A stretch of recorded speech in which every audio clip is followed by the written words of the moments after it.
Good afternoon, everyone. Here? Yes, it's afternoon. I'm Boundy, psychic medium, bringing you the daily Lenormand card spread reading. Usually it's in the morning, fairly early, but this morning I had the plumber here all day, all morning, sorry, not all day, all morning pretty much, installing a new hot water service. It popped its pipper. It went in the old one, which is now out of the house. The old one had bust its boiler thingy doover and flooded my kitchen pantry area on Wednesday evening. So I've spent a lot of time mopping and drying the floor and all sorts there. And, went and did my usual volunteering day yesterday, so no time to do anything extra there. And this morning, helping out where I could with the new installation. It's amazing, really, how much energy that actually takes from you, energetically as well as physically energy.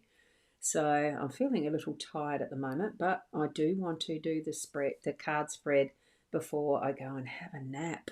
It's been so tiring. So here we are, another day, and it's beautiful weather outside. Beautiful sunshine, and it's warm and cozy, and it's just a few little clouds developing now. So I think perfect time to go and have a nap after doing the reading. So let's go across to the cards.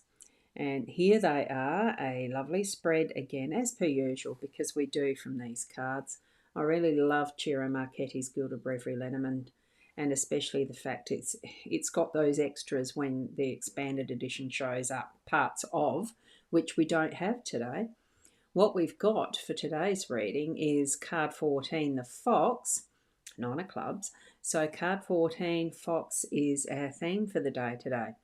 And then in our home space, what we've got is card 22, which is choices, and that's relative to the Queen of Diamonds playing deck.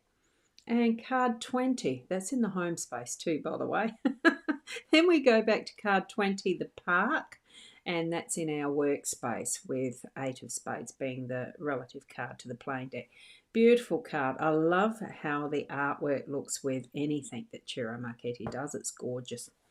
Now, our wisdom today, a very simple one. Focus on the good, and this will focus.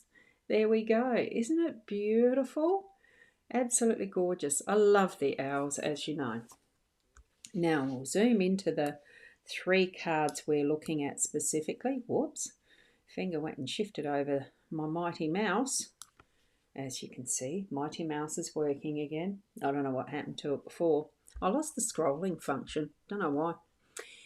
But it's here now.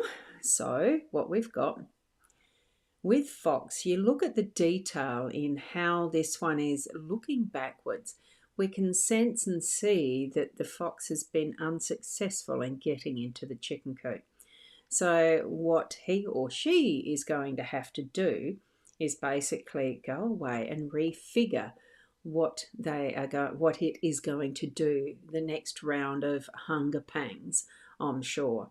And, being that manipulator or sly fox type aspect of what we're seeing here, it is that I'm feeling for today. It's being clever in how we need to be planning what we do.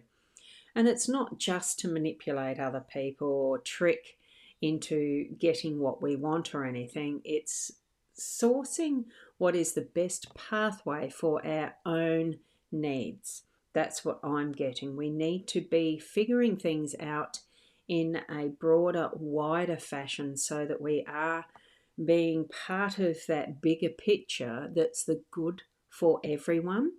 Like we've got with our wisdom, it is focus on the good. So focus on the good. Don't get into that, the old saying or the saying, whatever way we've heard it, sly fox no good type thing. I think it really is that planning what is good for the best of all. So that's what I'm focusing on with this one for our theme today. And what I sort of have been already so far, because for me, half the day is already moved through. For you, it could be that you are just starting, you're from midnight onwards. and really fresh to your day today. So look at that are the positives for what's ahead, for the good of all people, for all the good that can be gained for the creatures of the world as well. We are all living on this globe together. So consider that as part of the message that we've got today as well, that it does include those animals that we have care for.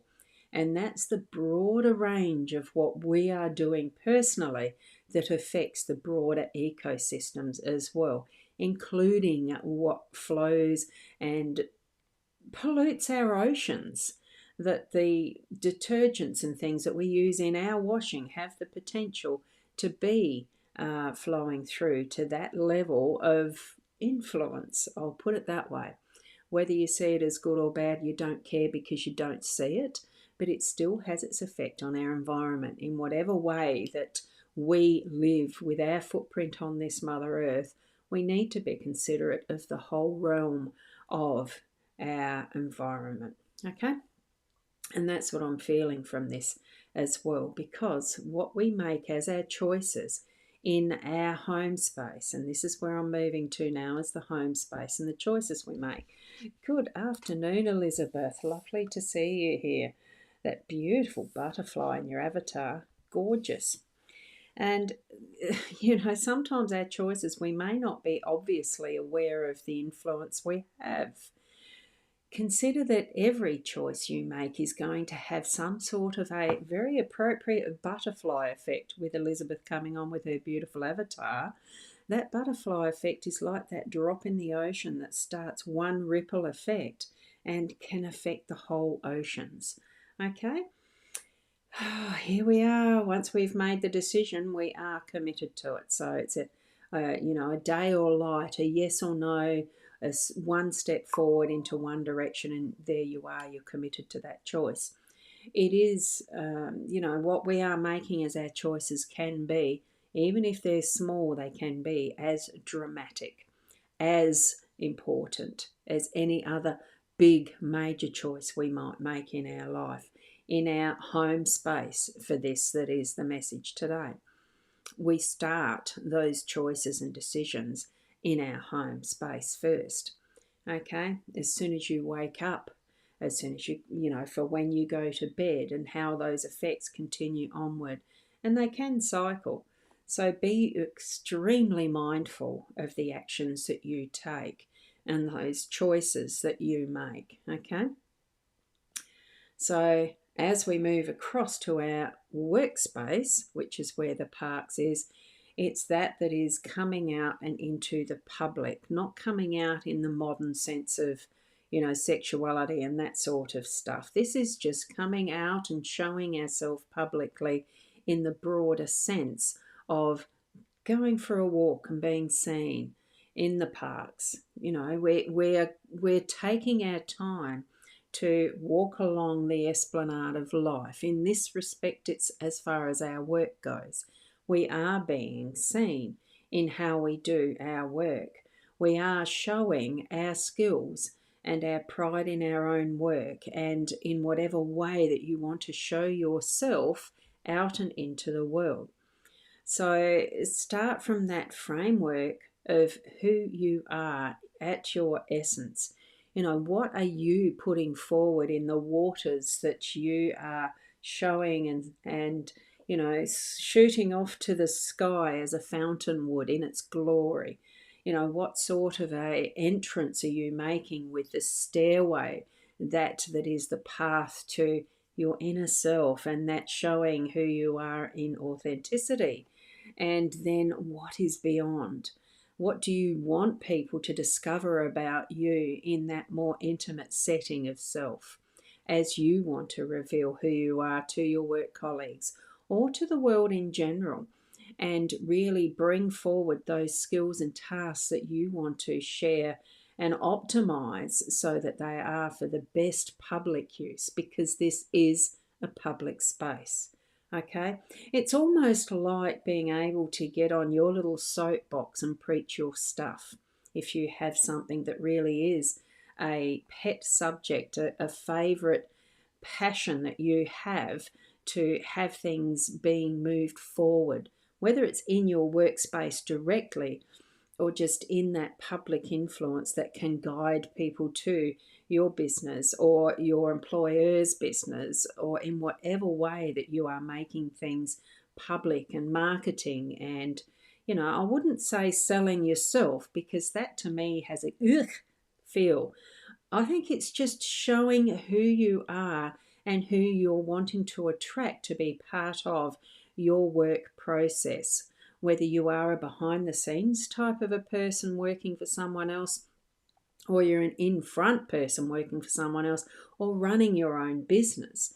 It all works in together to be able to let each other know what we do, what we have to offer to help others with solutions, because essentially that's what we're offering. We are working towards creating and being solutions for each other in whatever aspect of life we have, issues or problems or something that we need to use to help us further along the way, whether it's just, blank notebooks that we produce so that others can write their thoughts down.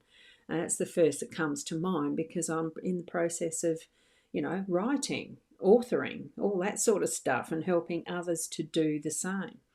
So here we have the many, many opportunities and options that we can to bring our stuff to the public arena, to show our stuff, to design whatever type of park or, the scenario, the scenery that we'd like to have for those that are attracted to our picnic, basically, or barbecue, whatever label you want to put to it. Being out and about to show each other, well, who we are and how we can help each other in that greater picture of, supplying being the needs, helping each other with the needs that each of us have. Essentially, it is food, shelter, and safe spaces, that type of thing. What is most important to you? We're each here to be able to supply that environment for each other, in my view. And learn more about ourselves as inner beings of, our essential core, soul center, all that. Experience life as best we can with each other, because we are not alone. We're not isolated. We are in this wonderful world that we live in. So I'm going to leave it there for you to be able to contemplate what you feel about those 3 cards, whether it's not just as the theme, the home and the workspace, whether you've got some other feeling that you get from the cards. It's your message to self that Spirit's sharing with you. Okay, so keep being the best you that you can be, and I'll see you tomorrow. Namaste.